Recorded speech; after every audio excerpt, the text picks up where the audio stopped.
Chilpéric II naît peut-être vers 671. Moi qui trouvais que le mot vers était déjà assez approximatif, aucune source contemporaine n'indique sa filiation. Et ça continue. On sait cependant qu'il s'agit d'un clerc qui se nomme à la base Daniel.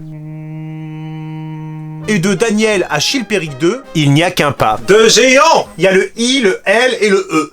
On en fait parfois le fils de Childéric II. Si tu le retournes, humour d'historien. À la mort du roi Dagobert III, le roi d'Austrasie, en 715, les Neustriens se révoltent contre l'autorité de la veuve de l'ancien maire du palais d'Austrasie, la régente Plectrude. Quelle crève! Oh non! Daniel est alors sorti de son monastère dans le but d'être placé sur le trône de Neustrie. Après s'être laissé pousser les cheveux, ce qui est bien sûr capital pour régner, il est couronné par le maire du palais de Neustrie, Rainfroid, sous le nom de Chilpéric II.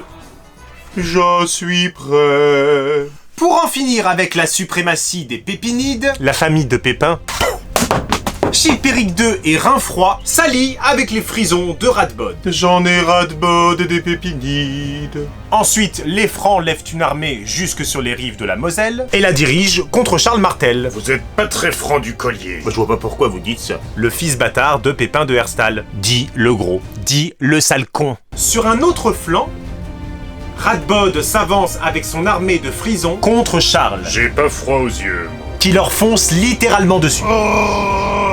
Un très grand nombre de ces combattants sont alors perdus et se voyant seuls,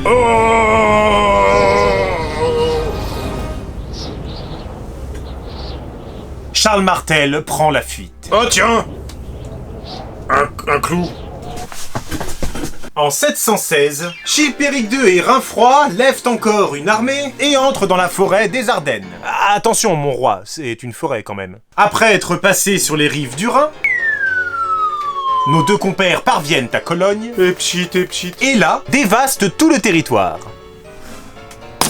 Chilpéric II récupère de nombreux trésors appartenant à Plectrude. Prenez tous mes bijoux, mais pitié, ne me dégonflez pas. Et personne n'ayant remplacé feu Dagobert III, Rainfroid décide de proclamer Chilpéric II également roi d'Austrasie, et donc de tous les Francs. Ça se goupille plutôt bien pour moi. Mais dans un lieu nommé Amblef, petite commune qui n'existe plus, Chilpéric II et Rainfroid sont surpris par une embuscade de Charlie Charlot, à l'attaque, qui inflige une très grande défaite à son armée. Ce coup d'éclat permet à Charles Martel d'être accepté par les Austrasiens comme un dirigeant légitime et d'écarter ainsi du pouvoir Plectrude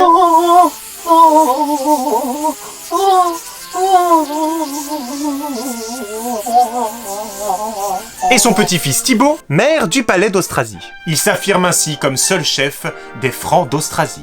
Le 29 décembre 716, Chilpéric II établit un diplôme où il confirme les privilèges d'immunité accordés par ses ancêtres à l'abbaye de Saint-Denis. Waouh, quel roi audacieux! Rédiger un paplard pour confirmer un privilège déjà établi, j'espère qu'il a pris quelques semaines de repos après ça.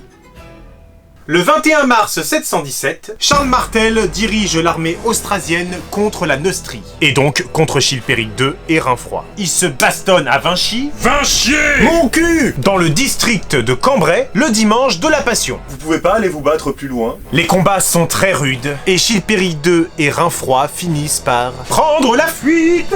Cassons-nous. Revenu à Cologne, Charles Martel se parfume et prend la cité d'assaut. Plectrude lui donne alors accès au trésor de son père et lui remet tout son gouvernement. Prenez tout ce que j'ai, mais pitié, regonflez-moi. Ensuite, Charles Martel installe un nouveau roi en Austrasie pour légitimer sa guerre contre Chilpéric II. Et ce roi, c'est Clotaire IV. Mais Rainfroid n'a pas dit son dernier mot. En 718, Rainfroid s'allie au puissant duc d'Aquitaine, Eudes, afin qu'il l'aide à affronter Charlie. Comme toujours, Martel et son marteau foncent sur ses ennemis. J'y mettrai tout mon cœur. Le 14 octobre 718, les Neustriens sont une fois de plus battus par Charlot, cette fois à Soissons. Vous avez perdu, vous l'avez dans le cul. Eudes retourne ensuite dans ses terres avec le roi Chilpéric II. Venez, sire. Cassons-nous encore.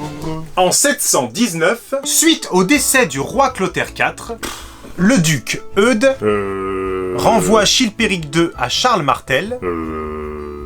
Partez, sire. Avec de nombreux trésors, afin de sceller un traité de paix. J'adore la thune, la paix. Charles Martel proclame alors Chilpéric II Allez, tiens. roi de tous les Francs. Tout ça pour ça.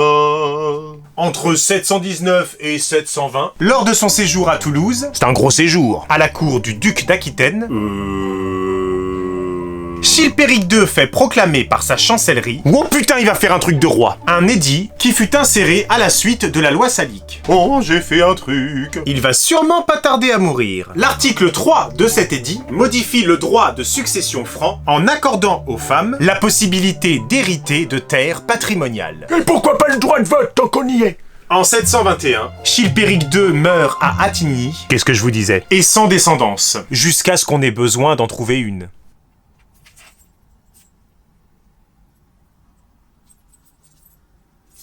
Je vous donne un commandement nouveau, celui de partager les uns aux autres. Prenez, car ceci est mon pouce, celui d'entre vous qui est sans péché, qui soit le premier à lui taper la cloche. Et comme je l'ai dit à Philippe en partant pour la Galilée, suis-moi! Ah! Petit inculte.